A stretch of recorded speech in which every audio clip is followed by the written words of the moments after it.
Umul making a quamono no wasn't ketata because video no women bugomen before. Mana Amarami here medieme as an voice here maybe. So I decided to repeat it again. I want to hen na gunu bunko na David Asam. Enwele ndi no na Nigeria na Igbo. I will not talking about Nigeria because so quite we had na Igbo. Enwele ndi no na Igbo today. You find out that na Hana your grandfather because you know you are growing up and you are meeting them with your grandfather. Unfortunately, grandfather game war. The person cannot handle. Onya na wago for n'ime ha na amuta ụmụ ọkankọ. Ha na amụ ụmụ eji ụba wee mara ha based on ụmụ. Ha mụ ụmụ well and inekwa anya gbọ na agụ ha. Ihe ụmụ ahụ ha mụta ụmụazị ha amụtago nwa ndị ọgbọ gị because the person is also a grandfather or grandmother. Now you begin to find out that now growing up you begin to notice some mysterious scenarios around that family. You may not really pay attention, but I'm trying to recall your mind back to something because Hano, you find out that this person now, yakata, onakata odeho, oyaheme 2-3 months of onwe anwo. Ụfọdụ ndị anụnwa ha na-eji ndụ mmadụ agbanwere ndụ ha. In the sense that na ha na-eji ndụ mmadụ agbanwe nke ha. Yes. Because most of them they would like to live a longevity life. Obolo makagene nkata ha kpala akpa n'ime mmụọ. Obolo agreement ha rechigo n'ime mmụọ. Such thing name exist today in our Igbo tribe, in our Igbo race. Man, a lot of people imago hidosa arụ n'ụdị na be ha eme. That is why ndị na-ekwu okwu na-asị na ọ bụrụ na ihe na-asị na ihe a na-eme nwere isi egburu gị isi gị 18 ya ka ha na-eme wee mee gịnị wee nwee isi. There are so many people. You better check those things. Out of 14 children or so, 7 are one. When you go below that one, we can have once in 3 years or once in 5 years, depending on. So that the person name will longer life. If you be Ndigbo hakago nka odoga ya na onya anozi na a point of death. Mana one young boy etibili nwa na 4 or 3 compounds next.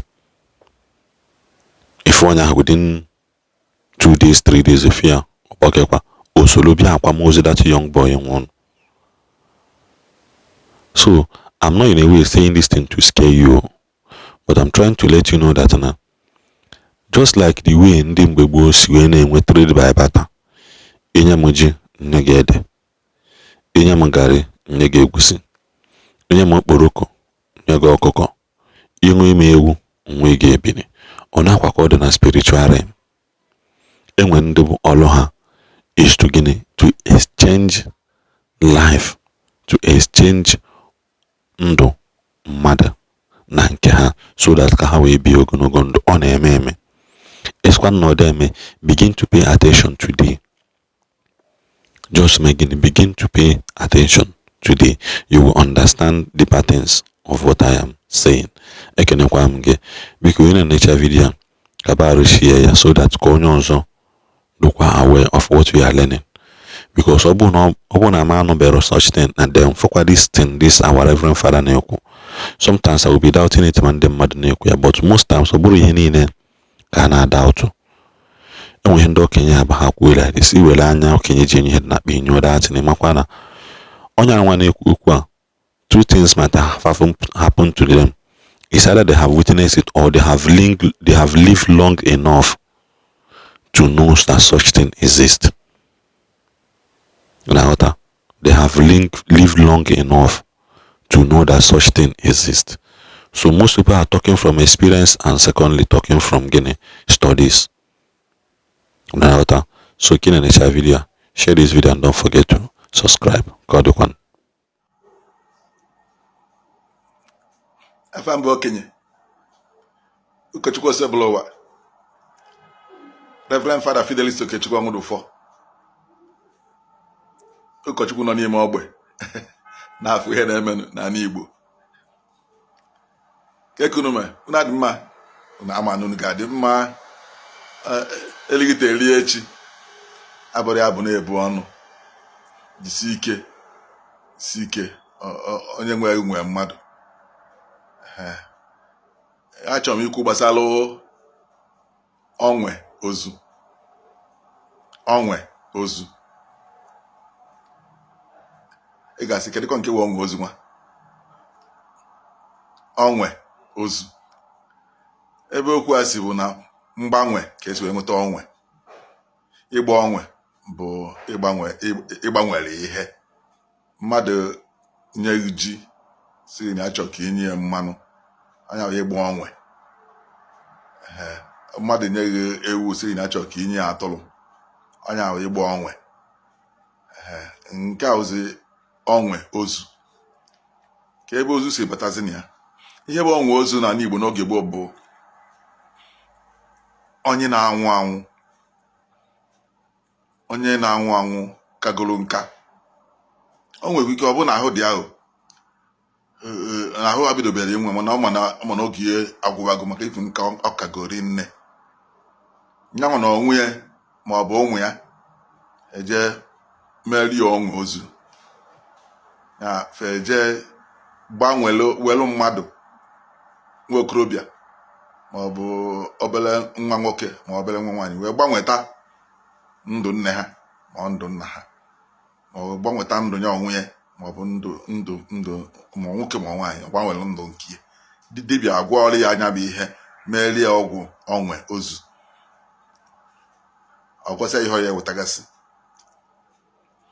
Achọghị m ịnọ ebe akwuo ha na ihe ji agwọ ya, nke ụfọdụ nwere ike ije ebido ime ya iji akọwatara ihe ndị ahụ ka afụ ebe anyị si, fụ ebe anyị lugo, wee fụ ebe anyị ekwesịghị ịga. Onye dị ndụ kwesịgoro ịnwụnụ ma olu ego onye nwụnụ ewere ọnwụ ya gbanwere onye ka na-ebido ndụ ebido dị ọfụ. Ọ bụ na ọ dị afọ 70 wee ahụ wee na-anwụ ya, ụmụ ya ebujie elu agwọrị ọgwụ Onwe Ozu. Ewelu nwa dị afọ 30 nwa okorobịa wee gwọrị ọgwụ ahụ. Ịfụna nwoke elu afọ 100 afọ bikwuo afọ 10 nọ n'ihu. Onye ahụ ejizi wee merie ọgwụ ahụ anwụzịa. Agwụcharị ọgwụ ahụ ewere nyawa ọgwụ agwọrị ya jee debe ya ebe mmadụ ga-enye ya ori. Ya inye ya ori wee ịgafee n'elu inye ya ori. Amamihu na akpa ya na be unu. Ebe ahụ ka ọ ga-anọzi edebe nyawa ọgwụ. Onye gafee ha n'ọgwụ ahụ bụrụ arụ onye achọ, onye analụ ọnwụọ ya ahụ anwụọ. Onye emere ya adị mma naba. Mekwazịrị okorobịa arụ adịkwazị ya mma. Onye mere na Ndigbo ha na-ekwe eku nwa, ịkụ obere nwa ejebe ahụ na anwụ mmadụ. Ọ bụ nke mecha ya enye ya n'ụdị ọjị ma ọ bụ n'ụdị ihe olili. Ọfụ onye ọ dị ya ka ọnya ka a chọọ oweli anya ọnya ri anya onye ahụ ọ nọrọ obere arụ anwụọ ya ọnwụ. Oweli gbanwere ndụ nke ya nwa na ebidokwazi ibi ndụ n'isi. Onye ọ gbanwere ndụ ya na ruo nwa okorobịa ịgba Onwe Ozu. Ndị gboo na-eme ife ajọ njọrị nne n'oge afọ. Ndị mmadụ ha chọpụta onye na-eme fa na-agbari ọsọ ma onye ndị merie, mana ha na-eme eje na nke ndị dibịa na-agwụ ya. Ndị gboo nwere ezigbo ndị dibịa ụdị dị iche iche. Fa ahụ ka ihe dibịa ọbụla na-agwọ. Ọ bụrụ kịta dibịa na-agwọ ihe niile nọ n'elu ụwa si na na-agwụ ha ncha. Onwe dibịa na-achụ mmụọ, na-achụ ajọ mmụọ. Nwee nke na-alụ ụdị Onwe Ozu a, nwee mkparagwụ na mkpa akwụkwọ, nwee dibịa afa. Ha jekwuru ụdị dibịa nwa ọgwụchara ha ọgwụ ticha ihe ha chọrọ ka etinye. Achọghị m akwuru m achọghị ịkpọ ha ya etinye ya afa ebe a ka anyị ebido ya n'oge nke anyị ka anyị mara otu ọ dị n'oge gboo. Onye ya were ya na debe ya ma onye mmadụ ọrụ ka ya egeli onye ọchọ onye ahụ rie onye anwụ, ma ọ debe ya n'ụzọ onye ahụ gafee ya onye ahụ na-alụ ọnwụ. Ihe ọ na onwe ebidozie ibi ndụ ọfụ. Ndị gboo na-afọ dị ka ajọ obi. Ibicha ndụ nke gị ịhapụ ndị onye bịara ọfụ, onye ka bịara bịa obibe nke ya. Mana n'oge afọ ụfọdụ adịghị eme ihe ka ọ dị mma nọọ maka ka ọ bara ya. Ọ bagharịa onye ọsọ onye ọbụla ọfịa sọ ọnụ ya kwa ọjị ọgbasahịa Onwe Ozu. ndị mmadụ ụmụaka na-emeli nna ha maọbụ mmadụ emeli ya onwe ya ọ nọ n'ọnụ ọnwụ na-achọzi ịnwụrụ emeli ya Onwe Ozu anyị onata edebe ya onye ọmaala onye li anya ọnwụ ozugbo onye na-aya nọ n'ọnụ ọnwụ ebinye kpagharịbara ụwa ya Onwe Ozu afa mba okenye ụkọchukwu Osebụla ụwa Reverend Fada Fidelis Okechukwu Onwudufọ ụkọchukwu nọ n'ime ogbe